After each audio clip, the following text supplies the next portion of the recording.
마태복음 22장 13절 14절 말씀을 저와 여러분들이 한 목소리로 읽겠습니다. 임금이 사환들에게 말하되 그 손발을 묶어 바깥 어두운 데 내던지라. 거기서 슬피 울며 이를 갈게 되리라 하니라. 청함을 받은 자는 많되 택함을 입은 자는 적으니라. 아멘. 돌이킬 수 없는 후회라는 제목으로 말씀을 드립니다. 어떤 탁월한 과학자가 있었습니다. 그는 새로운 연구 프로젝트의 책임자로 와달라는 요청을 받았습니다. 그 프로젝트는 그 분야에 관한 새로운 연구로서 세상을 바꿀 수도 있는 엄청난 잠재성을 가지고 있었죠.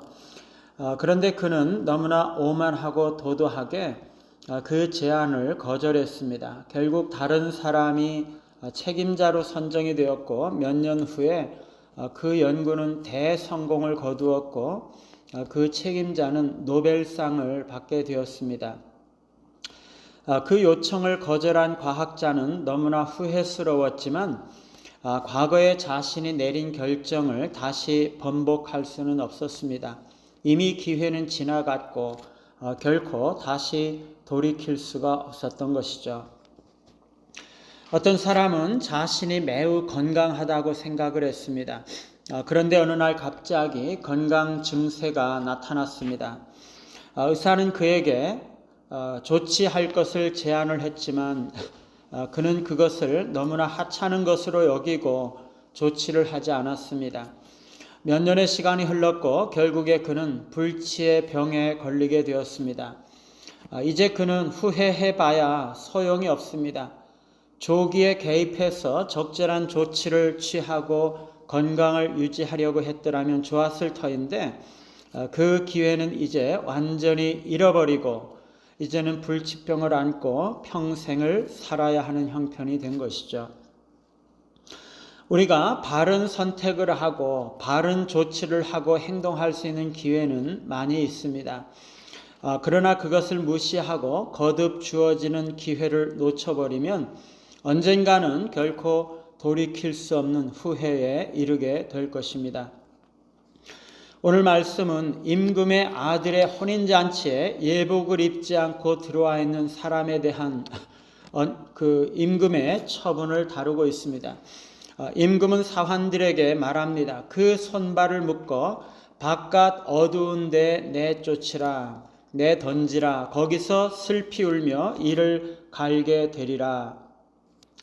여기서 임금은 하나님을 상징하죠. 사환들은 하나님의 사자들을 말할 수 있습니다. 예복이 없는 사람은 세 가지 결과를 당하고 있습니다. 그 손발을 묶어 먼저 손발이 묶임을 당하는 거죠. 창세기 22장에 보면은요, 이삭도 아버지 아브라함에 의해서 손발에 묶임을 당하죠.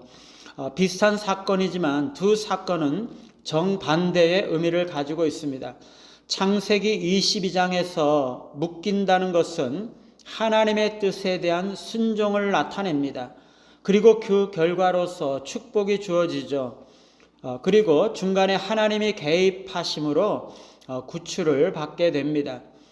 그런데 여기서는 정반대입니다. 예복을 준비하지 않은 사람은 하나님의 뜻에 순종하지 않았기 때문에 묶임을 당하는 거죠.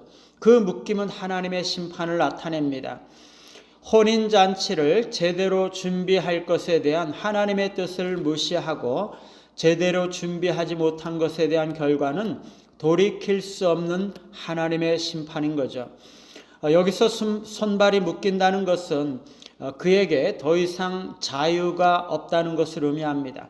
하나님의 초대를 거부함으로써 영적인 자유를 상실하게 되는 것을 말하죠. 바깥 어두운 데 내던지라.